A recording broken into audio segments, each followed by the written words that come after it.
তো চলো বন্ধুরা একটু মাঠের দিকে ঘুরে আসি। অনেক দিন পর বিকেলবেলা আমরা তিনজন একসঙ্গে বেরিয়েছি, আর বেরিয়ে ওখানে দেখলাম অনেকগুলো পাখি, অনেক বড় বড়। আমাদের তো মনে হলো চিল, তোমাদের কি মনে হয়েছে অবশ্যই জানাবে। আর এখানে এসে দেখি খেজুর গাছে খেজুরগুলো পাকতে লেগেছে। তো একটা পেড়ে দেখলাম যেগুলো পেকেছে সেগুলো শুকিয়ে গেছে। তাও বেশ মজা লাগলো, কারণ এভাবে ফল পাড়তে কার না ভালো লাগে।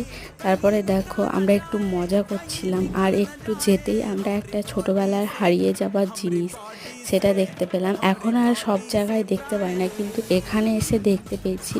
এই কাঁটাগুলো কে কেমনভাবে নিয়ে শয়তানি করেছো এটা অবশ্যই জানাবে। আমরা তো অনেক শয়তানি করেছি। তারপরে জানি না এটা কিসের ডিম দেখতে পেলাম। আর এরপরে দেখো ওয়েদারটা আস্তে আস্তে চেঞ্জ হলো, আর আমাদের একটু মোমো খেতে মনে হলো, তাই চলে গেছি দোকানে। এখনকার মতো বাই বাই, দেখা হচ্ছে নেক্সট ভিডিওতে।